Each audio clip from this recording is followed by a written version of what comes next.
Hey guys, and welcome to the Alabama Saltwater Fishing Report, the first podcast to bring the local fishing report, whether it's good, bad, or ugly. I'm Joe Baia, joined again today with my co-host Butch Theory. Butch, I was at the Buckmasters Expo this past weekend, having to do a little weekend work. I didn't get to do any fishing. Did you get out there? Mm-hmm. Man, I was busy. I went to the country as well. Did some bush hogging. Took a ride on a tractor. It was a good time. It was hot. It was hot in them there woods. But I was able to get out. Me and Captain Richard Rutland were able to get out one evening kind of late and hit a couple cans for those cobia that are moving around this time of year. And we saw one fish, and we caught one fish, and it was a nice, delicious fish. It was a kill fish. Any day you put a cobia on the boat is a good day. It was a good day. I agree with that. So, yeah, man, it was fun. It was hot. It was absolutely slick as glass. Sweltering. It was one of the prettiest days that I can remember on the water. It was one of those days that you just wanted to just ride forever. It was just literally like a lake. It was beautiful. Yeah, you just about have to ride right now with that heat. You got to keep the breeze in your hair. You know, it's tough out there. Let's get on out offshore. Talk to Angelo DePaola. What you say, Angelo? What's been going on around the Orange Beach Marina area, buddy? Man, let me tell you, White Marlin. It had a White Marlin shootout last weekend. We had a nice little mix of push of like blended blue-green water, which to me is like once that gets up in here on the shelf and over the edge and all that, it tends to hold bait really well. And people went out and targeted them, and everybody I talked to had a lot of success. Any kind of numbers? I didn't really hear anything from that tournament this weekend. Tell me a little bit about it. I know Restless, I think, had 3 or 4 fish. A buddy of mine, Sean Clemens, on the Breathe Real Deep, went 2 for 4 on whites. Caught a 80-pound and 125-pound tuna. I think just about everybody that got out there and fished, at least the guys I talked to, caught some guys on the Dana Ann, caught a blue, had a couple shots of whites, the 131 hole, had some dolphin wahoo. So bait wasn't everywhere, but as far as flying fish go, but if you were paying attention to your sounder, you were marking some bait balls down in the water column. I think Devin Potts on the Sea Mixer got second place, didn't he? Yeah. What did he have? 2 or 3 fish, and I think they might have. I'm not sure whether they harvested one or not. Yeah, I know there was a couple of them caught. Check it out. I know the swordfish bite's been good for the guys that have been going out and targeting those. We've talked about the daytime sword fishing, that's become a lot more popular.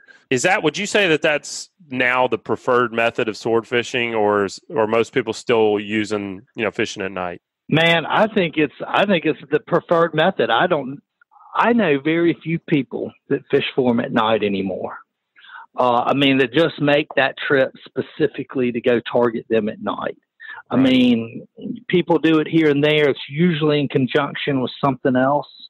It's just so easy to do if you're, especially this time of year when the water conditions get right and it pushes up a little closer up on the shelf. Where you can marlin fish during the day and swordfish at night. Yeah, that's an option. The problem is, past few years, the water's been so far offshore, so just about everybody, blue water fishing has been fishing oil rigs. And while you can catch a swordfish out there, it's nowhere near optimal situation. Those fish relate to structure unless you're willing to sit there and hold up on an oil rig all night. And then even then, you're dealing with sharks and that kind of stuff. They're fewer and far between, way offshore. Mm-hmm. It's been my experience. I wonder about those big tunas. I know those have been hard to come by lately. Did you hear anything about those, how they were caught or where or anything? Caught them at the spur. One was caught trolling, and one of them, the bigger fish, they caught nighttime fishing for swordfish. Well, that's cool. Angelo, that's always a nice surprise. I want to key in on that, Angelo, because one of my biggest frustrations as a blue water big game fisherman has been the rogue yellowfin tuna. You'll see them out there, you'll see a few of them jumping, and you're kind of just out in open water. I personally have had very limited success catching any of those fish. Have you had any success catching those open water tunas? Man, you know what you kind of have, it's like opportunity meets preparation. It takes a little bit of luck.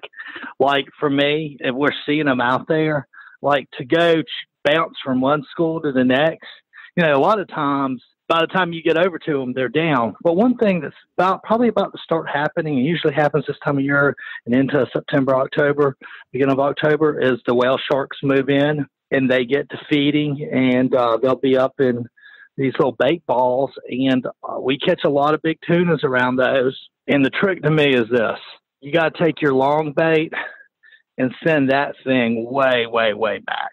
Agreed. Fish your leader down a little bit. Like I like 200-pound fluorocarbon just because you very likely to hook a marlin just as you are yellowfin tuna.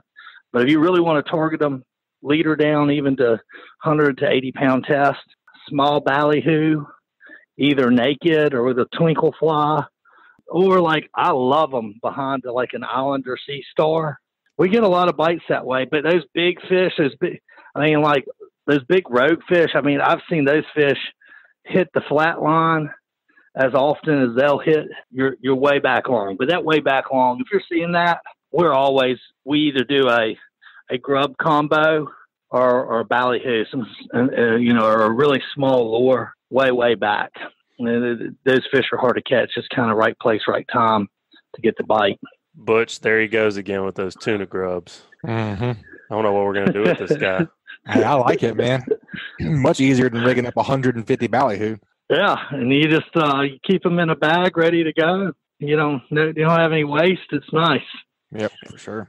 Angelo, we put an article up on greatdaysoutdoors.com this week that included you in it, and you had some really good insights on questions folks need to ask, when they're thinking about waterfront property.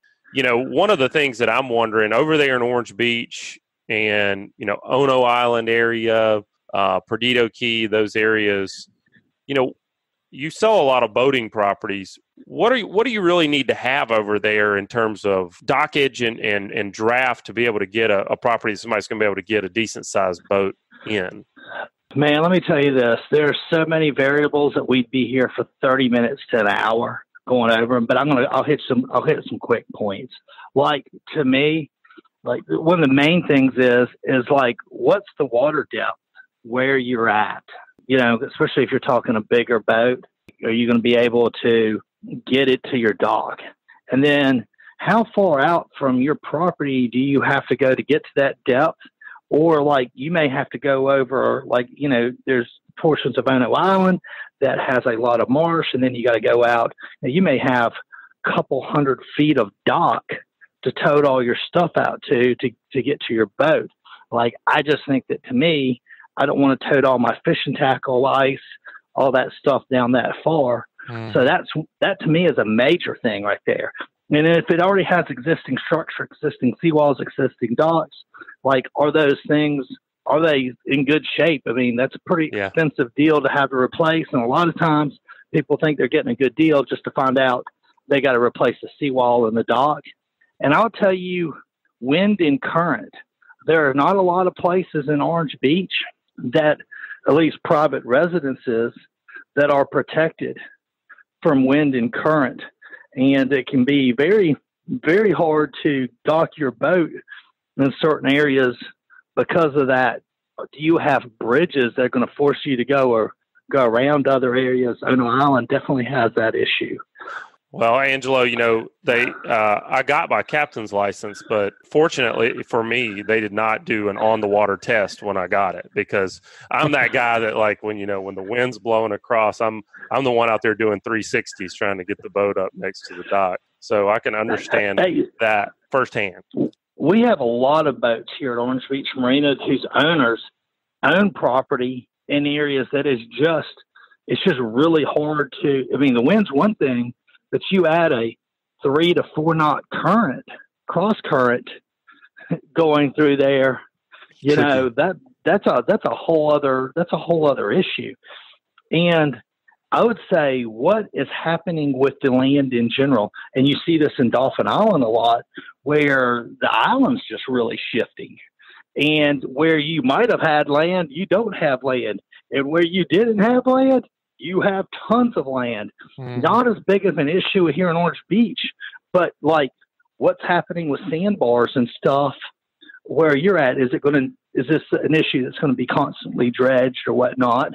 And then I guess if you're looking at it on a condo front, like, are those slips deeded? Are they first come, first serve? How big are they? Well, You like can't you change said, those things. like you said, there's a whole bunch of stuff. If folks want to read more about that, oh my goodness, there's a lot of questions you need to think about if you're thinking about Wetlands. waterfront property. Just head over to greatdaysoutdoors.com or give Angelo a call is what I would say, because we might be here for an hour if we talk about it all. Yeah, and I'm a nerd. I love talking about it. Got good friends that are with Wetland Science, which we quoted in that article. And if you're going to be buying a lot, do your homework up front. Figure out what the real cost is there. It'll save you some heartache down the road, more than likely. Definitely good advice. Well, Angelo, we got to get an offshore tip from you, buddy. I can't wait to hear. You've blown me away last few tips you've given. Before we get there, you're the sponsor. So tell us what's your listing of the week this week? Well, we've been getting it ready. We have a beautiful house on Wolf Bay, pool, 2 boat slips, deep water, big slip, small slip, both lifts and both slips.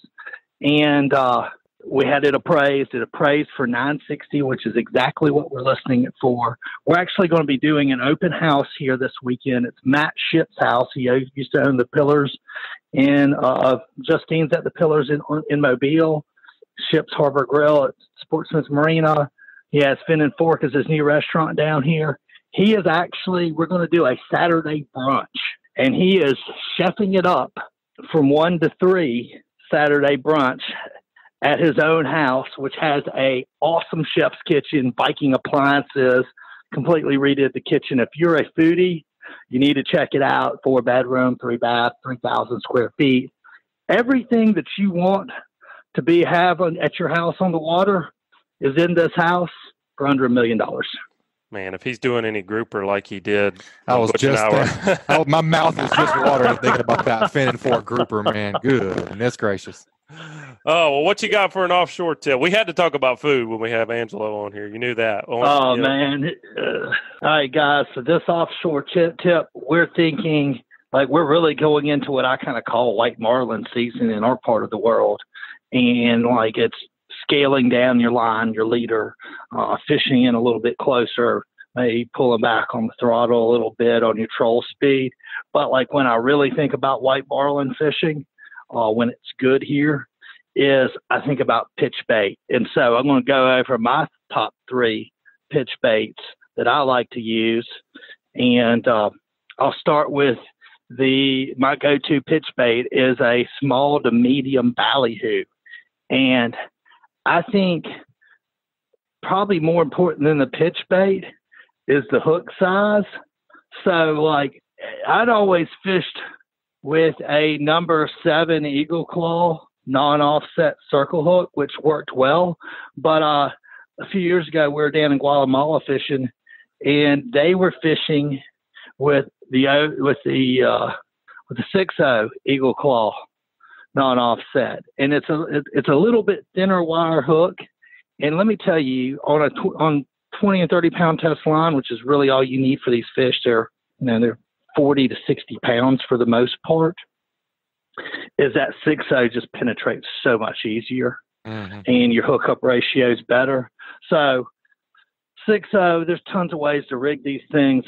I've run the hook right through the lower jaw, broke the bill off and up through the lower top jaw, come around with a rubber band to keep the gills shut.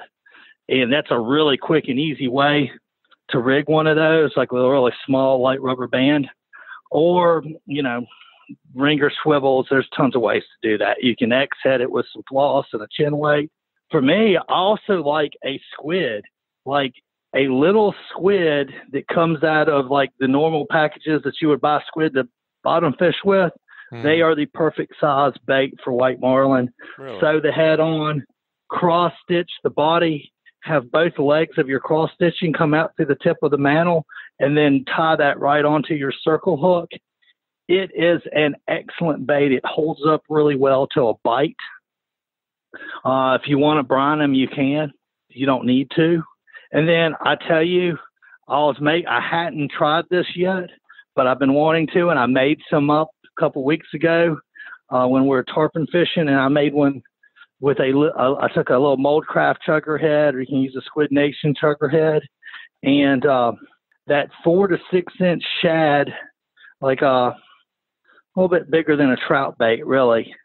I pinned that in place and put a circle hook up in front of that chugger head, and it is a mean looking bait. And you don't have to store them in the freezer. You don't have to brine them. Throw a bunch of them in a tackle tray, and you just pop them on your hook as you go. And I'm a grub guy. I just like them. I think you could use those swim baits, or you could use like a 7 to 9 inch amberjack grub. Would make an excellent pitch bait, and you can either J hook those grubs or circle hook out in front. I just think the circle hook, once you get comfortable doing it, your hookup ratio is a heck of a lot better. So that's my tip of the week. We're going to be going into our White Marlin bite. The Mobile Big Game Club Labor Day tournament is right around the corner, and it's troll only this year. No live bait, not even for tuna. So wow, get your troll on. Yeah, that's going to be interesting. Sure, Can't wait to see what the final standings are with the troll only designation. That's going to be an interesting twist. I think I'm interested to see like what we on somebody that's cheering that tournament this year. Like I'm interested to see like what we have, like number of boats that fish. Like we feel that it somewhat puts everybody on a very equal footing as far as the playing field goes.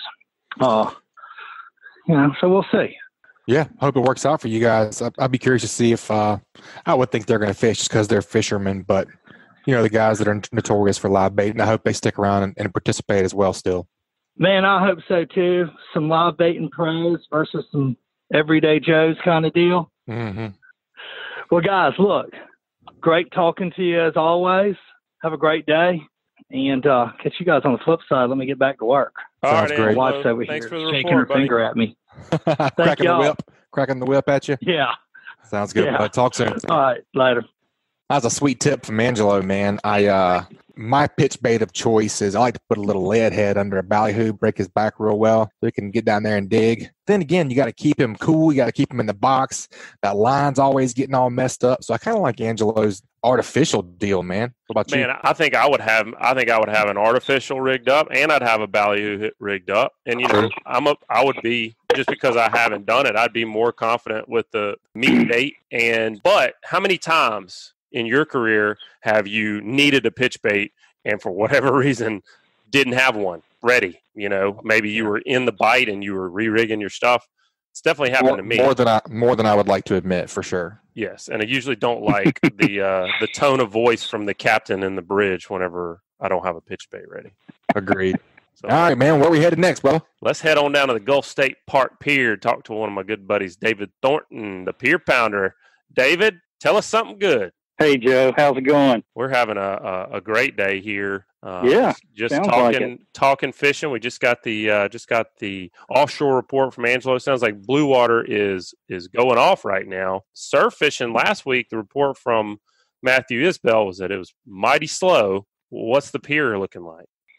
It's a mirror of that a lot of times, but there have been some really good Spanish bites the last few days, especially. It got a little rough a few days ago, and it's calming down now and getting clear again and not raining as much. But during some of the rain showers, the nice size Spanish mackerel were keying off on these baits around the pier. And, there were some. It's been mostly small Spanish with bluefish and blue runners, hardtails mixed in. But there's been some good fish in the mix, especially some decent sized Spanish mackerel. And, people have been kind of getting in on that.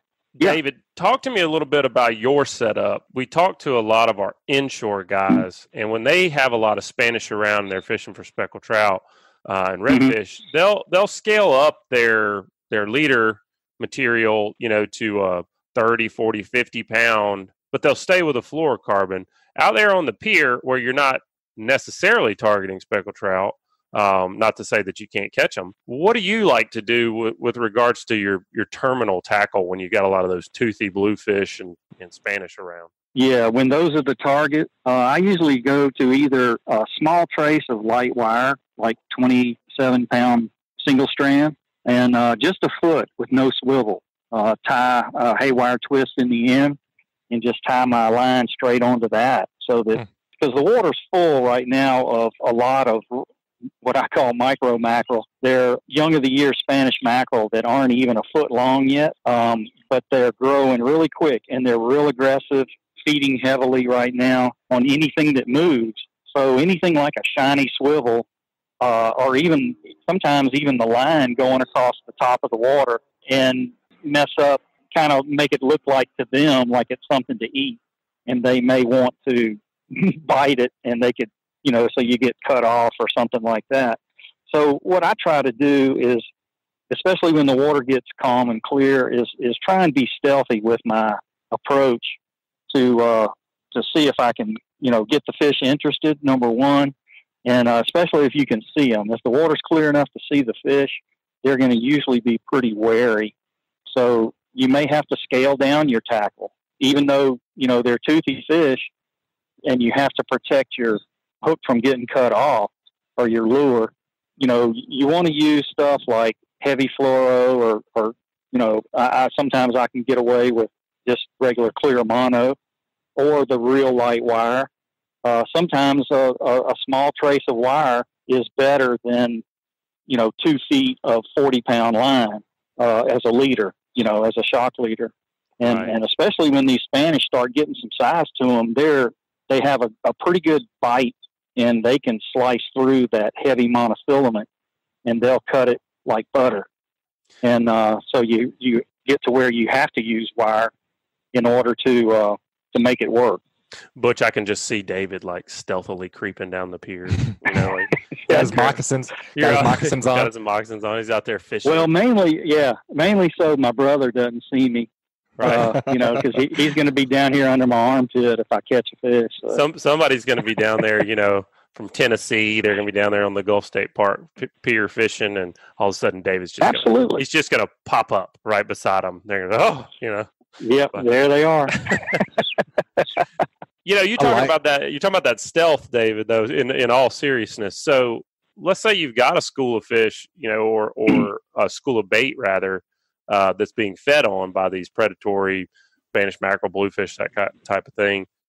Are you going to throw your bait right up in the middle of that bait ball, or are you going to kind of work the edges and try to look like a wounded bait fish off to the side? Right. Yeah, that's an excellent point. If you can get it, especially if you're fishing the upcurrent or upwind side, you want to get your bait out beyond there to where it looks like what it is, a wounded bait that's off by itself. And it's easy prey, and those fish are hardwired to just trigger and attack something like that. It's like, to them, it's an easy meal. And they'll, out of all the thousands of baits that are in the water, they'll see yours fluttering around and being all shiny and wounded looking, and they're going to grab it before they go running through this whole school to where they have to pick a bait out. It's like you've already picked the bait out for them that they know they can catch with a lot less effort. That's the kind I like. A lot less effort. Well, talk to me, David. You were wounded and weak. Well, in this heat, a lot less effort translates into being able to fish longer. That's right. So anything I can do, so I see a lot of people really work themselves into a pretty good sweat, throwing jigs and working lures and stuff. And that's fine for younger people, but an old guy like me has to kind of conserve his energy and not overheat and stuff like that. So I'm drinking plenty of water, taking lots of breaks and getting in the shade from time to time. The main thing is just getting in a groove to where you're not expending a lot of energy needlessly, flaying the rod around, making a lot of casts. So if I can throw a live bait out and let it do the work swimming around, then I'm going to last a lot longer in this heat. What kind of live baits is key right now on the pier, or is live bait even necessary? It's a good idea still. Yeah. Often it does make a difference. Now, early and late in the day, I don't think it's as necessary, or throwing the bubble rigs, I don't think it's as necessary.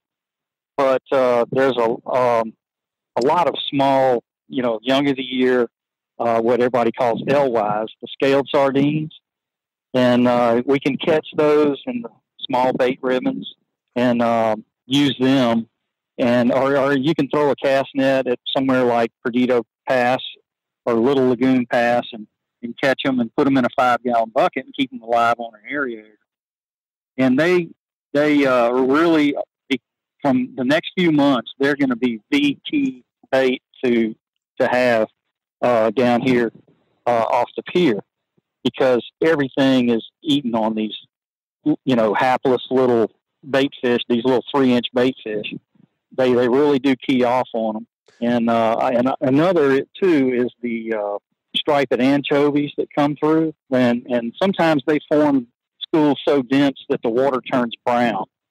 And these are the kind of minnows that people like Matthew's been seeing along the beach, and the bluefish will chase them down the beach and stuff like that. Well, they do the same thing out here on the pier, but outside the sandbar, instead of bluefish, the bluefish are there, but they're deeper.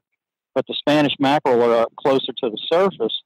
And any of these little anchovies that get separated from the school, you'll see them chase them down, and they're banging the surface, chasing these individual or small groups of these minnows and, feasting on them as they're trying to get away. And if you can key in on that kind of activity where you actively see fish, busting up on the surface and throw your lure or bait into that area, you're going to be, much better off for that kind of scenario. Sounds good. Sounds like things are not as bad as they were last week. Hopefully things will be looking up pretty soon. We're going to get that tip from you this week. This week's onshore tip is brought to us by Killer Dock. Killer Dock brings a solution that not only will put an end to your dock dysfunction, but it will make being on your dock enjoyable again. Killer Dock combines durability, function, and design to uniquely upgrade your entire dock experience. Visit killerdock.com to check out all their fish cleaning stations for yourself. What you think for a tip? They really are cool. Yeah.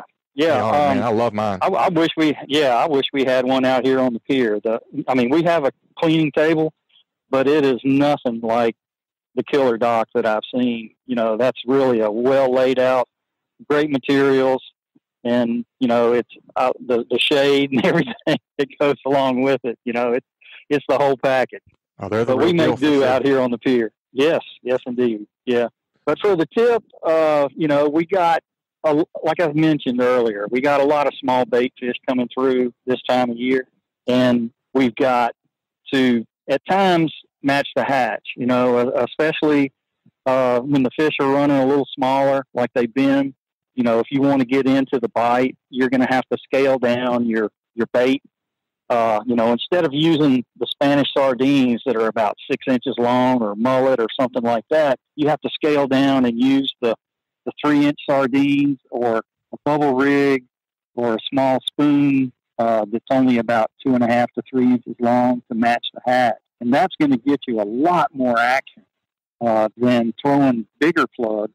Now, with slightly bigger plugs, like some guys have been, now that we're seeing more large Spanish mackerel in the mix, guys have been keying on that when they show up, and they'll have a plug ready. You were talking about offshore, bait and switch and having a pitch bait and stuff like that. Well, you can kind of do the same thing on the pier where you can have several rods at the ready.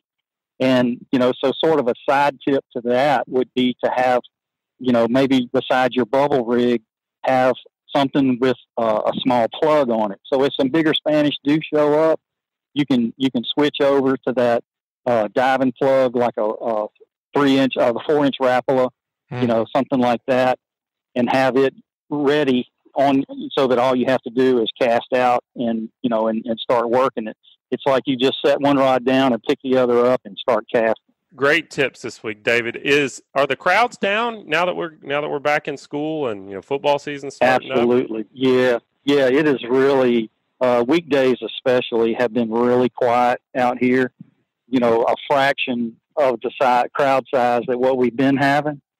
Even when the fish are biting, it's been pretty modest sized crowds. that every day it's like the fishing seems like it gets a little better as we're getting closer to September. Well, David, as always, we certainly enjoy having you on. You're a wealth of knowledge. You're really an asset to the pier and surf anglers here on the Gulf Coast, and we certainly appreciate you contributing.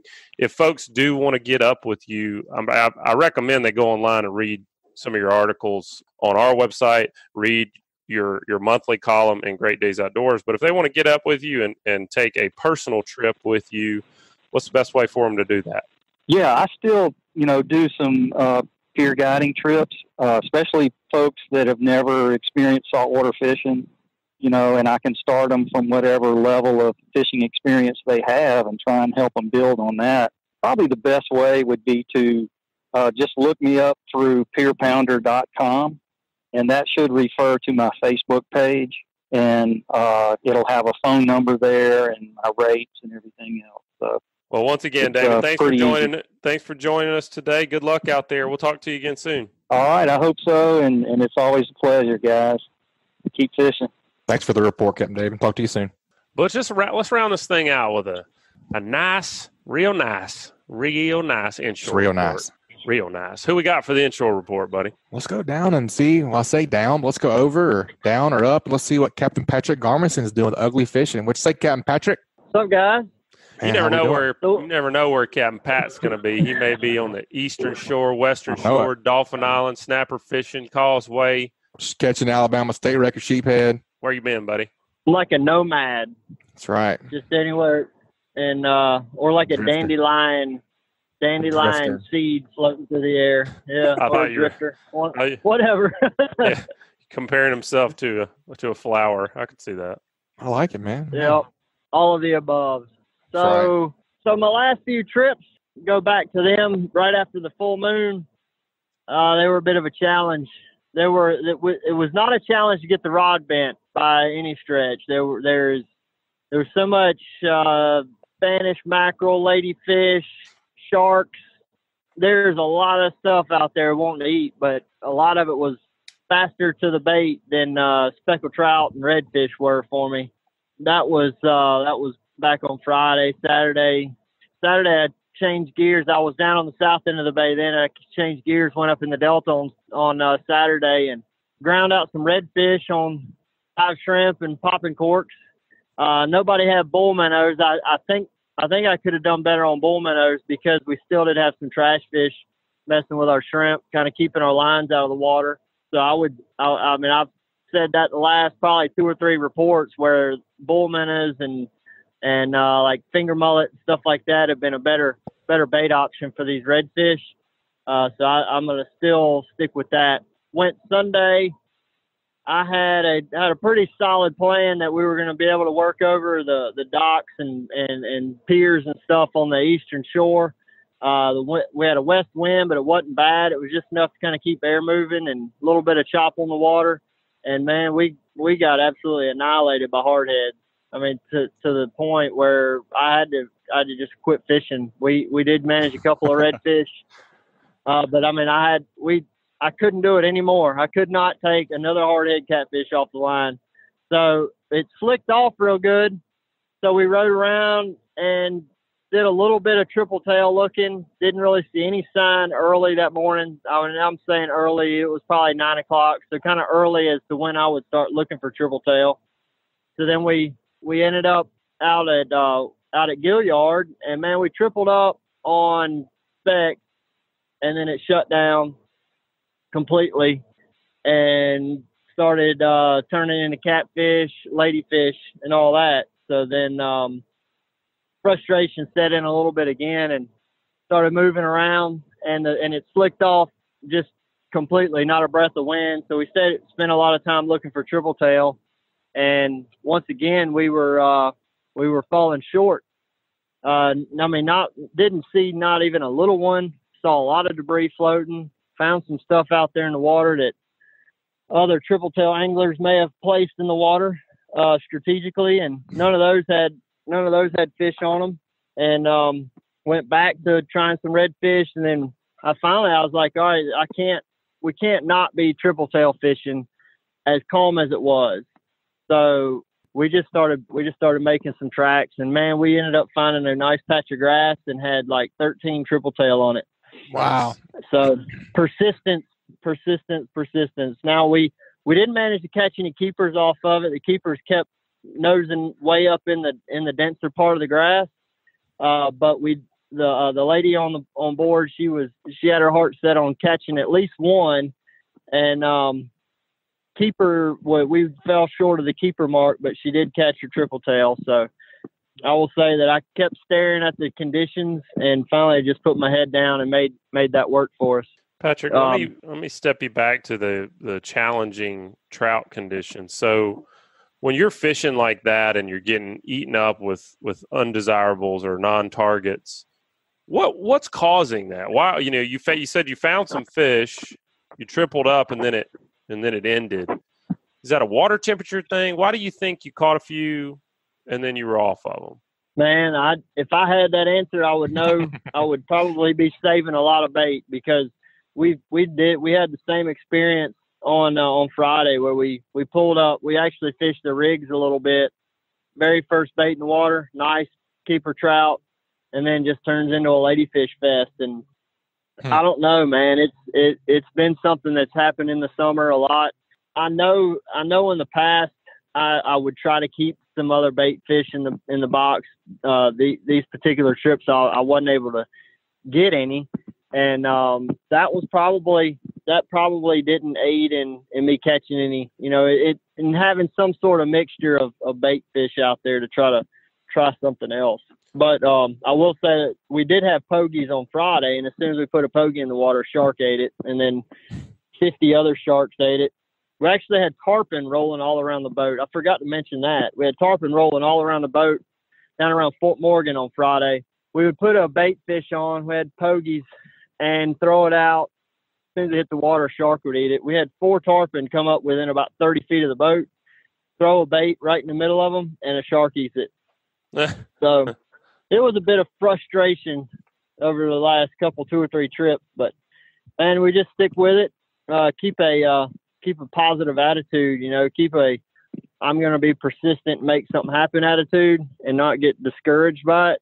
I think that helped me out a lot where my customers don't start quitting on me. If I start getting frustrated, they're liable to quit. And then I really, then it becomes a mutiny and they want to throw me off the boat and all that stuff. Optimism is key. I think you're right, though. I mean, that's funny, but you're right. It really is, man. Well, you look around; it's contagious too. I mean, you got somebody's down in the dumps kicking the tires, and they're all upset, and it's gonna be contagious for sure. Yep. So I would say that's one thing that you're gonna have to do around this time of the year. But anyway, I got a new boat, so I've been trying to get that thing ironed out just as perfect as possible over the last couple of days. Anyway, we slipped out here on the causeway just to see if anything is happening. We don't have any water movement right now, and the water has really turned a lot browner than it was on Saturday. So I don't know if this will help, if this is going to clean up once we get a few of these bigger tides coming in later this week, but I would anticipate that being the case. We get some greener water in here once we get some nice full tides.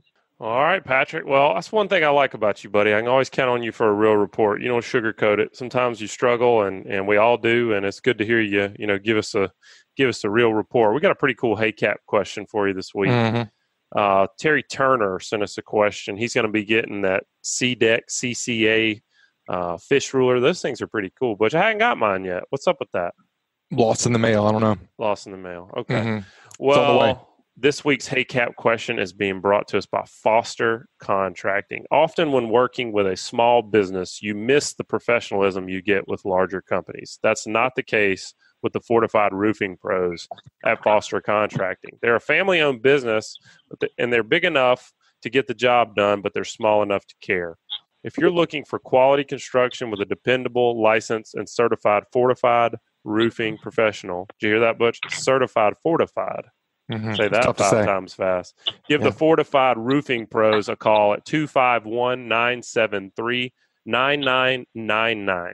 Remember to support the local businesses that make your local podcast possible, and check them out at fortifiedroofingpros.com.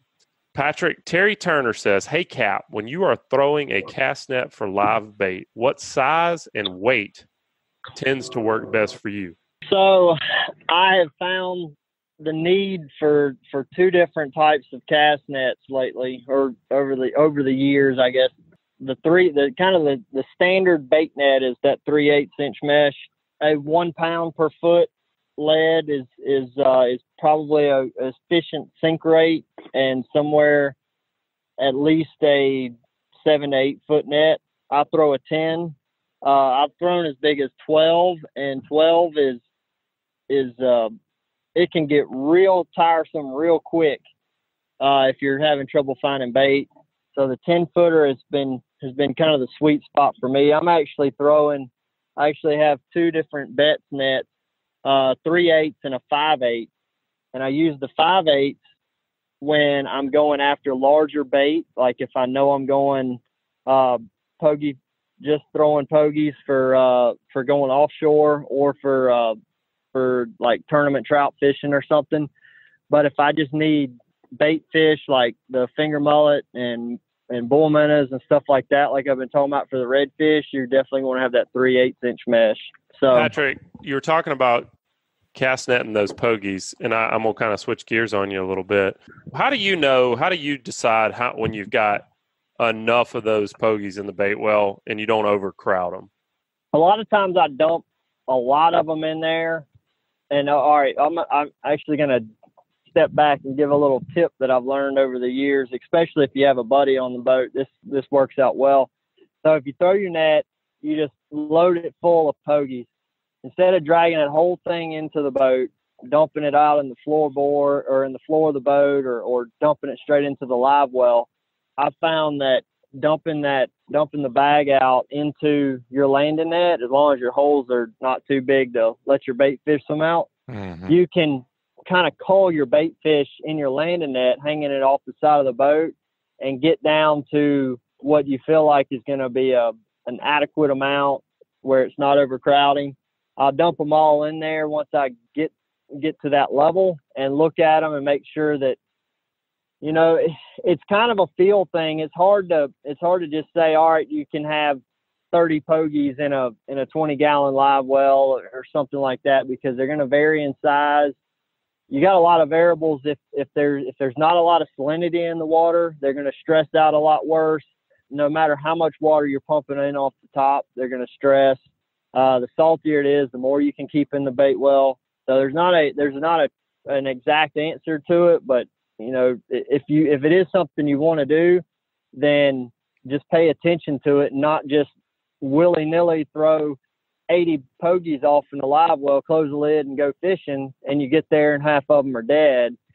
Try to start. It would be better to start lighter and work your way a little bit heavier than it would be to start heavy and work your way light, because then you're going to have just a live well full of stress baits.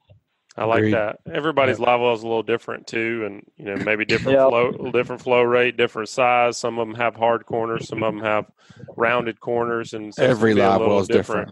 Yeah, you're right, for sure. Every one of them. Yeah, we just looked at. I was at the Blue Wave dealer meeting this week, and looking at, they have a new 26-foot boat.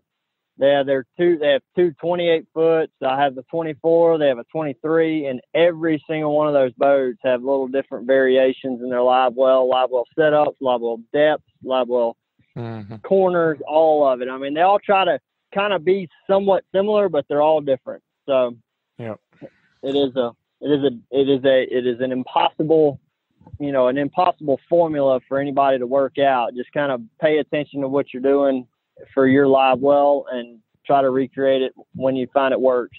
Well, Patrick, as always, buddy, good report this week. Thanks for being with us. If folks want to get in touch with you, you got any open dates for this fall and the end of the summer?